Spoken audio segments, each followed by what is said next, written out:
Bien le bonjour tout le monde, c'est Guillaume, on se retrouve aujourd'hui pour une nouvelle vidéo et donc de retour sur le cuirassé japonais, le cuirassé Fuso, voilà, et donc aujourd'hui on va s'intéresser à la patine, au vieillissement de cette maquette.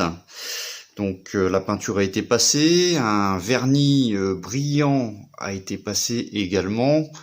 Voilà, donc je vous montre quelques pièces.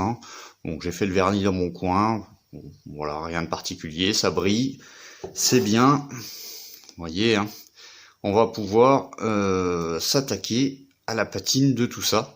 Alors étant donné qu'il y a beaucoup de travail à faire au niveau de la patine, je vais pas le faire en direct. Je vais vous couper plus ou moins les séquences du travail que je vais faire. Et puis on se retrouve, je pense, à la fin de la vidéo pour le mot de la fin. Voilà. Donc soit je mettrai de la musique, soit je commenterai, je verrai bien. Voilà. Donc je vous dis déjà à tout à l'heure.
Alors voilà pour ces petits extraits que je vous ai compilés.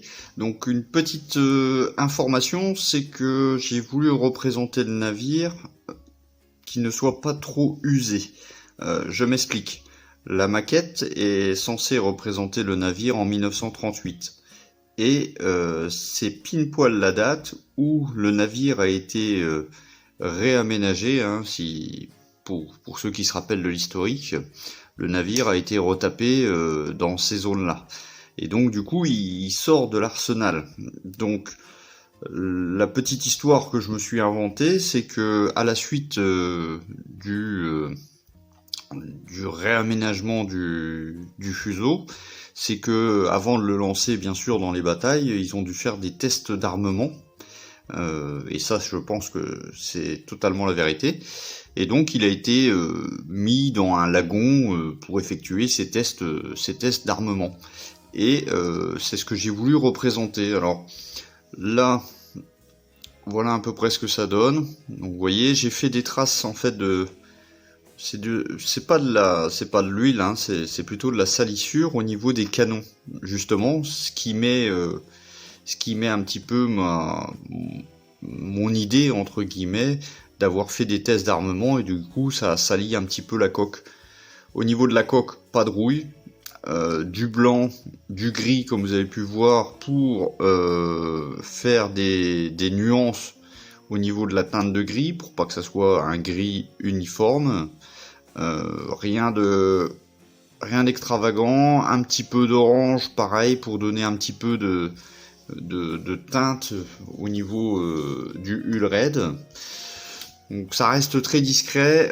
J'ai quand même, je trouve, là je vous zoome d'un petit peu plus près, j'ai quand même réussi à fondre l'effet. Alors c'est vraiment très léger, hein. J'ai mis également un petit peu de rouille, enfin c'est pas de rouille, c'est plutôt du marron entre guillemets, de la salissure là au niveau de l'encre. Et puis un petit peu d'herbe ici, étant donné que le bateau, je pense, a fait ses tests pendant, je sais pas, peut-être un mois et demi. Donc du coup, ça a peut-être, les algues sont venues se coller à la paroi de la coque, mais pas plus que ça. Donc voilà ce que ça donne au niveau de l'autre côté. Donc, moi je trouve ça cohérent par rapport à mon histoire, bien entendu, hein. Après, libre à chacun. Donc vous voyez, il y a un petit peu de blanc. Donc là je suis extrêmement zoomé, hein. Il y a un petit peu de blanc, un petit peu de gris, un petit peu de noir pour simuler l'encrassement suite au tir effectué. Les superstructures, alors j'ai fait ça dans mon coin.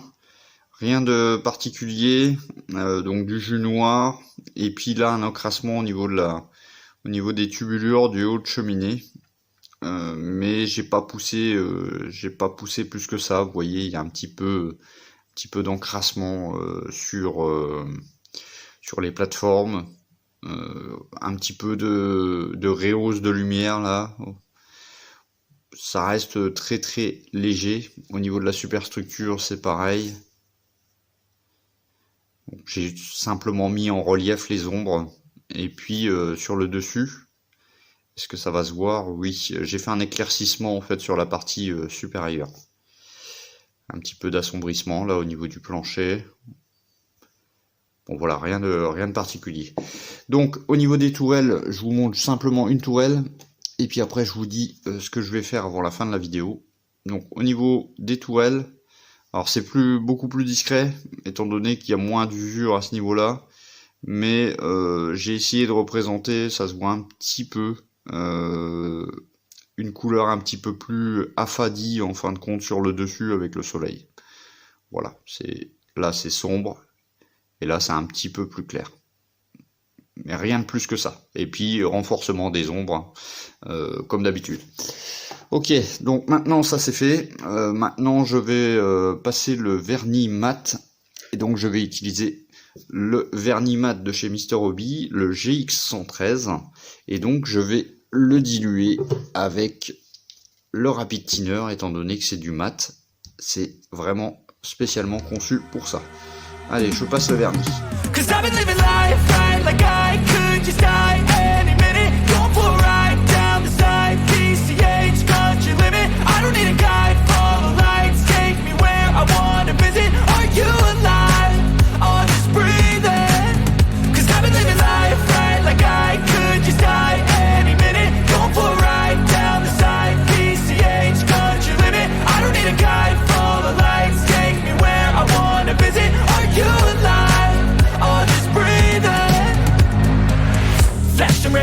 Driving at night, windowless ride, feeling alive. Nothing in sight, forever in flight. Follow those lines, we'll make it this time. Blurry street lights, work as a guide to memories. Allez, me voilà de retour.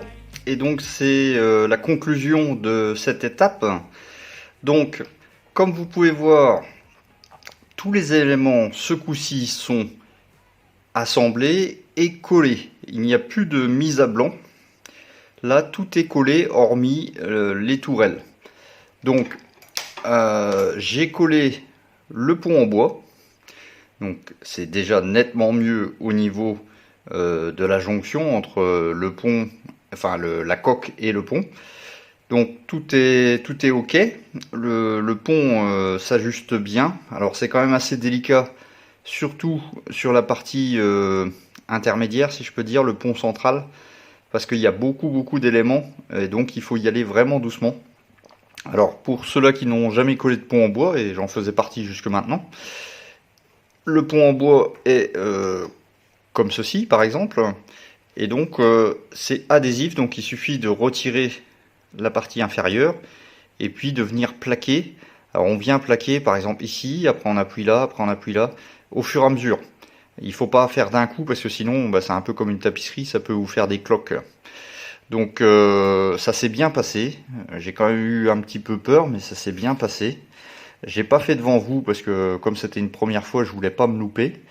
Donc j'ai assemblé ici aussi hein, le pont en bois qui est là.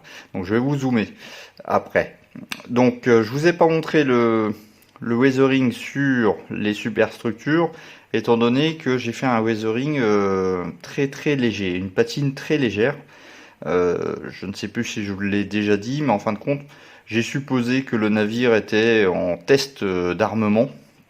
Et donc du coup, il était stagné dans un lagon 2-3 mois pour faire ces tests-là.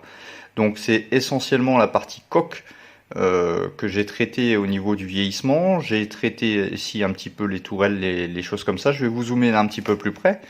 Donc je fais un petit zoom. On va se mettre sur le côté. Alors on va faire comme ça sera peut-être plus facile. Donc au niveau de la coque, hein, vous avez vu, j'ai commencé déjà avec du jus Enamel, hein, l'Accent Color de chez Tamiya.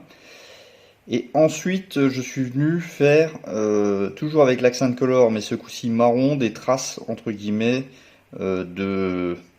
pas des traces d'eau, mais on va dire des traces d'usure à ce niveau-là, où c'est que la boue pourrait ressortir un petit peu au niveau de l'avant, surtout quand il navigue en fin de compte.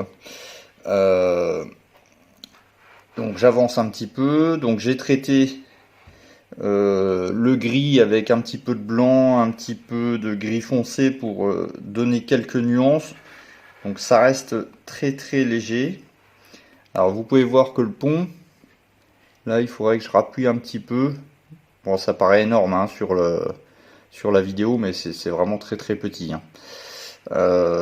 Au niveau des tourelles, qu'est-ce que j'ai fait? J'ai simplement appliqué du blanc un petit peu, donc je l'ai fondu avec le gris pour que les couleurs paraissent un petit peu plus fades que sur le côté, donc avec l'exposition au soleil. Donc vous pouvez voir que la superstructure, je l'ai collée, mais il y a encore un tout petit jour ici, donc ça il va falloir que je revienne appuyer correctement pour que ça touche. Alors je vais peut-être dézoomer un petit peu. Voilà. Donc au niveau de la coque, le vernis a été passé hein, après le weathering. Donc vernis mat hein, sur tout l'ensemble. Au niveau de la superstructure, là encore, renforcement des ombres. Passage de jus, on va dire un petit peu plus foncé sur la partie supérieure. Et puis sur le dessus, je vais vous montrer après, j'ai fait, là encore comme les tourelles, j'ai fait un éclaircissement au niveau des parties supérieures. Donc au niveau de la coque, vous voyez, ça reste très léger. Je vais dire que même à la vidéo, on en voit moins. On voit moins de reflets comparé à la réalité. Mais bon, ça me va bien, c'est assez foncé. Ça se passe bien. Voilà, donc je vais bouger la caméra parce que là, ça passe pas. Voilà, je voulais vous montrer l'éclaircissement que j'ai fait avec donc des wash de chez Valero, mais je m'en suis servi un peu comme filtre, hein, donc j'ai déjà montré ça. Et vous voyez que c'est légèrement éclairci par rapport à la teinte du dessus. Donc j'ai fait ce petit travail là. Au niveau de la cheminée, j'ai fait l'inverse. La cheminée, elle a été assombrie. Pourquoi? Parce qu'avec les vapeurs, hein, donc elle a été assombrie donc pour simuler des traces de gaz, d'échappement en fin de compte. Vous voyez, c'est légèrement plus foncé. Et donc sur la partie supérieure, ce que je vous ai dit, voilà. À ce niveau-là, c'est une zone qui est éclaircie par rapport, même là ici ça se voit un petit peu par rapport à ici. C'est des éclaircissements très très légers. Donc vous voyez au niveau des tourelles, ça reste très léger. Vous voyez. Mais sur un modèle au 700, c'est difficile de représenter un vieillissement parce qu'il faut le faire à l'échelle du bateau. Donc voilà, de toute façon, je vous referai, quand le navire sera terminé, un plan complet avec vue par vue, etc. Là, c'est pas l'objet de la vidéo. Donc il me reste encore, comme vous pouvez voir, toutes les pièces à mettre sur le pont. Les escaliers, les rambardes qui sont sur le contour. On a encore beaucoup de boulot au niveau des rambardes. Et puis après, l'aubanage. Donc dites-moi si ça vous intéresse que je le fasse en vidéo ou pas. Sinon, je ferai le montage dans mon coin et puis vous aurez la vidéo finale. Mais voilà déjà ce que ça donne après, on va dire, les 90% de montage, de peinture, de weathering. Donc moi je trouve que ça a un très beau rendu. Donc avec les rambardes, la chaîne en métal que je vais installer aussi, plus les hydravions, etc. Alors les hydravions, allez, je vous montre le premier travail que j'ai fait depuis tout à l'heure. Alors je l'ai fait longuement. Donc l'hydravion au 1.700, voilà ce que ça donne avec des décales. Et donc il y a 15 décales pour cet hydravion. Alors c'est énorme. Parce que par exemple les ronds rouges, il y a un rond blanc à coller en premier et ensuite le rond rouge. La bande jaune là, c'est pareil, il faut l'assouplir pour qu'elle prenne la forme. Et vraiment les tout petits, alors je tremble tellement c'est petit. Voilà, les tout petits c'est ici là, c'est très délicat sur le flotteur. Vous voyez, il y a le jaune qui est un petit peu parti là, mais c'est très très délicat à faire étant donné la taille. Donc comme vous pouvez voir, il est encore brillant. Il faut que je fasse le deuxième et je passerai le vernis mat du final. Voilà, donc encore du boulot sur ce fuseau, mais franchement ça devient bon. Là, je suis dans la dernière ligne droite. Donc on se retrouve bientôt, alors soit pour terminer le fuseau, soit pour le Sukhoi. Le Sukhoi j'ai déjà commencé, mais j'ai pas encore assez d'éléments pour vous faire une vidéo. J'ai encore, vous voyez, des petits bouts là, je sais pas encore où les mettre, il faut que je regarde. Donc j'ai encore des petites choses à faire, mais ça devient bon. Voilà, bah écoutez, c'est tout pour cette vidéo. Je vous remercie d'être passé par là. N'hésitez pas à commenter, à liker et à me suivre sur ma page Facebook, Instagram et Scalmate. Vous aurez des aperçus de tout ça. Sur ce, ciao, bye bye.